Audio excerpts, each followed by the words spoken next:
এবার চরম বিস্ফোরক হুমায়ুন কবির ফের ভরতপুরে তৃণমূল বিধায়কের নিশানায় দলেরই একাংশ। আমি তো চাইছি বের করে দেওয়া হোক, তারপর বোঝাবো এই জেলায় রাজনীতি কাকে বলে। 2023 থেকে দুজন ব্লক সভাপতিকে সরাতে বলে আসছি। ভাইফোঁটায় বিস্ফোরক ভরতপুরের তৃণমূল বিধায়ক, যারা চুরি করছে, বালির ঘাট থেকে তোলাবাজি করছে, পুলিশের সঙ্গে তোলার ভাগ নিচ্ছে। পুলিশও মজা পেয়ে গিয়েছে, পুলিশকেও নিশানা করেছেন ভরতপুরের তৃণমূল বিধায়ক হুমায়ুন কবির। কি বলেছেন শোনাবো।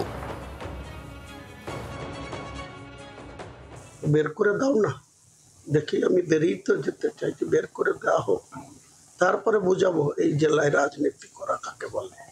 যাদের নেতা বানিয়ে রেখেছে তাদের এক একজনের কি পজিশন, কোথায় ছিল আর কোথায় এসছে, তাদেরকে কতটা সাপোর্ট দিয়ে কিভাবে সাপোর্ট দেওয়া হচ্ছে।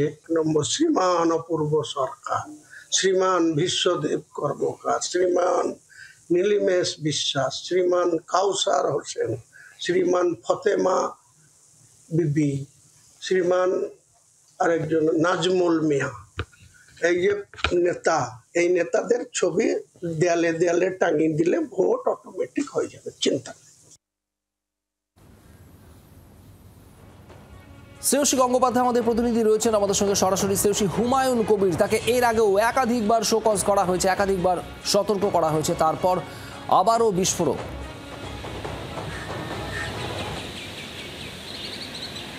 একেবারে দেখো, কার্যত যে বক্তব্য তিনি রেখেছেন, কার্যত তিনি সরাসরি কিন্তু চ্যালেঞ্জ ছুটছেন এবং সেক্ষেত্রে কিন্তু নির্দিষ্টভাবে যেটা তোমাকে জানিয়ে রাখবো, এর আগে যখন দলের তরফে বিধানসভার যে শৃঙ্খলা রক্ষা কমিটি রয়েছে সেই কমিটির তরফে যখন তাকে ওয়ার্নিং লেটার দেওয়া হয়েছিল, যখন কিন্তু সেই ওয়ার্নিং লেটার লেখা ছিল, ওয়ার্নিং লেটারের তলায় লেখা ছিল যে এটা কিন্তু লাস্ট ওয়ার্নিং, এমনটাই কিন্তু লেখা ছিল।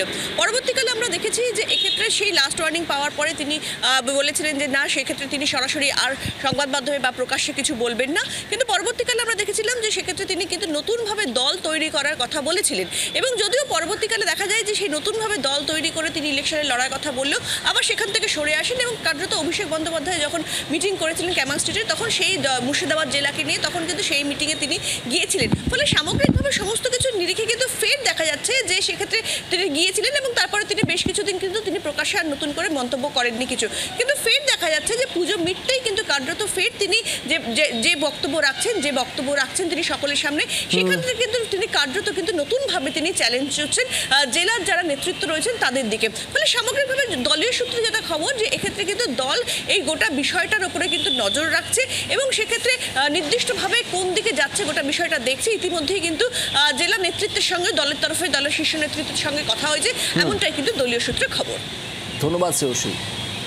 আর হুমায়ুন কবিরের এই মন্তব্যের পর রাজনৈতিক মহলের প্রতিক্রিয়া শোনাবো।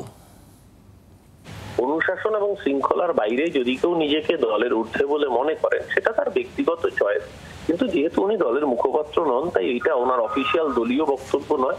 ওনার পার্সোনাল ক্যাপাসিটিতে বলেছেন। উনি ওনার পার্সোনাল ক্যাপাসিটিতে এর আগেও দল ছেড়েছিলেন, লোকসভার প্রার্থীও হয়েছিলেন অন্য দলের। রেজাল্ট তো বাংলার মানুষ ভুলে যায়নি। মমতা ব্যানার্জির ছবি, অভিষেক বন্দ্যোপাধ্যায়ের সংগঠন ছাড়া বাকি প্রত্যেকেই শূন্য, এটা যদি মাথায় না রাখেন তারা ভুল করছেন এবং এই ভুল উনি আগেও করেছেন। আমি জানি না উনি এটা কেন বললেন। এই ধরনের মন্তব্য কার্যত দলকে বিড়ম্বনায় ফেলে। এই ধরনের মন্তব্য থেকে সময়কে বিরত থাকার জন্য এর আগেও দলীয় শৃঙ্খলা রক্ষা কমিটির পক্ষ থেকে ওনাকে তীব্রভাবে শোকজ করা হয়েছিল। ইতিমধ্যেই শৃঙ্খলা রক্ষা কমিটি এই বিষয়টা অত্যন্ত গুরুত্ব সহকারে পর্যালোচনা করছে।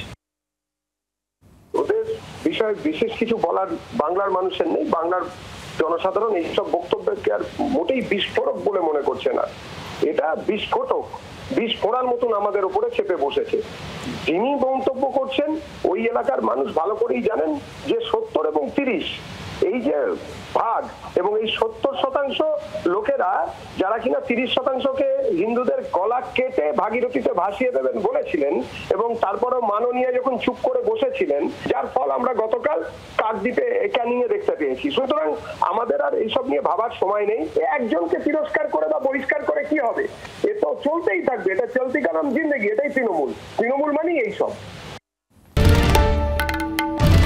বাংলার আওয়াজ, বাঙালির আবেগ, জি 24 ঘন্টা।